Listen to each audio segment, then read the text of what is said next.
طيب أنا في الجزئية الأخيرة اللي أبي أشرح فيها التبييت بعد الإي 4 الدي 6 البيشوب جي 5. هذه الجزئية اللي أنا راح أنتقل لها وهي الاتش 3 بعد هالجزء، وببدأ بسرع الوتيرة لأنه الأشكال بدأت الحين تتكرر، واللي تابع ال16 وال17 جزء الماضية بدأ يشوف أشكال متكررة ويمكن بدأ يصاب بالملل. فأنا راح أسرع الوتيرة، والباقي عليكم في التحضير بالبورد والتأمل فيها والتفكير. وإذا قطعتوا شوط طويل ب17 جزء راح تكونون قادرين بعون الله على تحليل وتفكيك البوزيشنز اللي أنا راح أمر عليها بسرعة. أنا ليش أقول الكلام هذا؟ لأن مشوارنا طويل، فأنا أبي أغطي قدر الإمكان المقاطع الأولية ببطء، وبعدين أسرع الوتيرة عشان نكمل الكينجز انديان ديفنس. بعد بيشوب جي 5 والتبيت راح ندرس بإذن الله في الجزء القادم اتش 3. طيب بيشوب جي 5 بيتنا، ما لعبنا لا نايت بي دي 7 ولا اتش 6 ولا مشينا في تفاريعها. بوريكم كيف الجيم ممكن يمشي. اللاعب الابيض عنده البيشوب اي 2، عنده النايت اف 3، عنده الاف 3 شكل سيمش، وكذلك اذا لعب اي 2 عندنا النايت اي 6 وبعدين الاتش 6 والى اخره.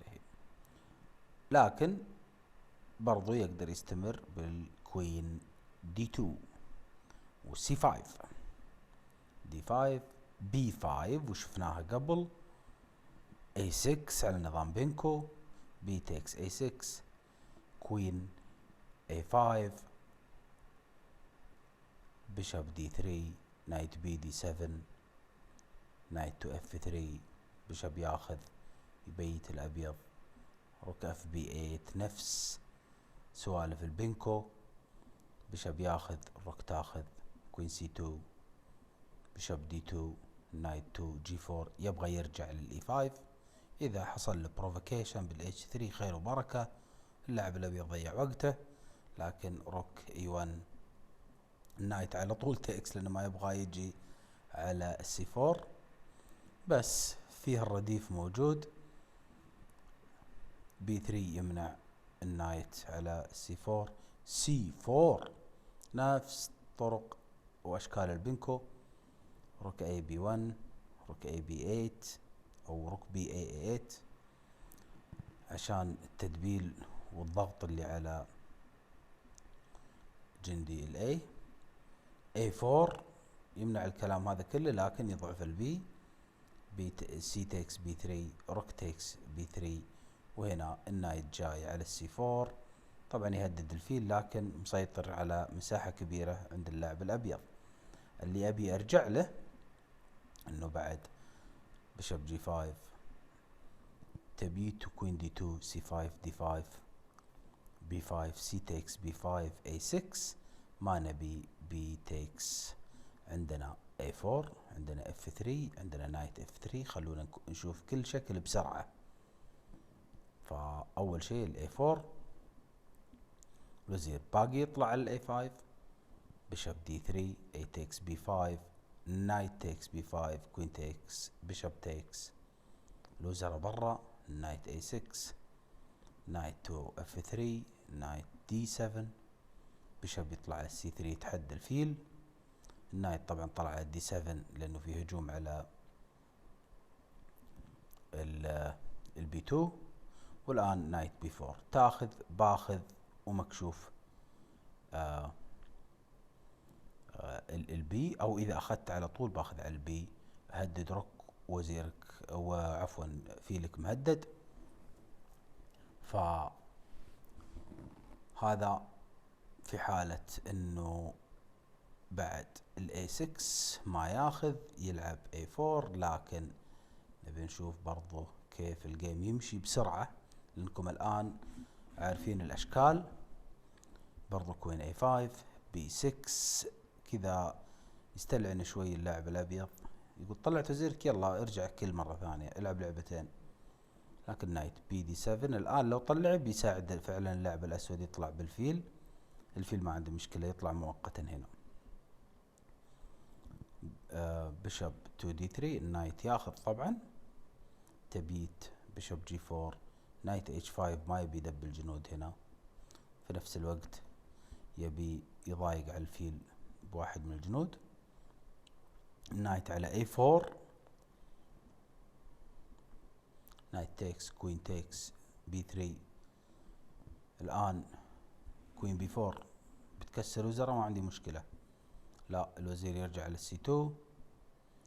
رك اف اي 8 هاجم الفيل يرجع على الدي 7. بشب دي 2 كوين اي 3 ما يتراجع، لو يتراجع فقد المبادرة.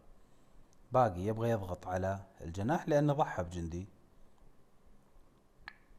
فما يبي يخسر الضغط والمبادرة، ولا يبي يفتح الاي 4 ولا بي 4. نايت اف 3 بشب بي 5.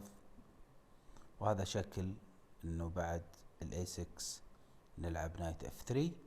ابي اشوف اخر شيء هو اف 3 على طراز السيمش، نفس النظام. الاي 4 جاي، وهنا نايت بي دي 7.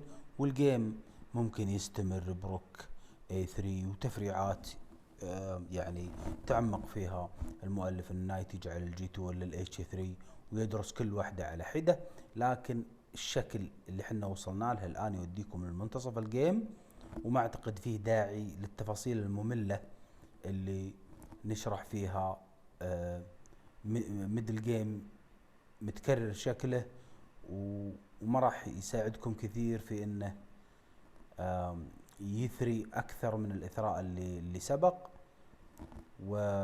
واعتقد انه بياخذ وقت وجهد بدون فائدة ملموسة. فانا بس ابي من الان اسرع الخطوة في يعني شرح نظرية الافتتاح. المرة الجاية زي ما قلنا راح نشوف مش بشب جي 5، بنشوف اتش 3، لانه اتش 3 شفتها كثير في اقيام ملعوبة، وشفت كذلك على طول نايت 2 بعد هنا نايت 2 اف 3. راح نايت 2 اف 3 وراح نشوفها يمكن بعد 5-6 اجزاء، لكن هي دائما يجي بعدها ترانسبوزيشن التبيت والاتش 3 او النايت 2 اي 6 على طول، او بعد الاتش 3 نايت 2 اي 6.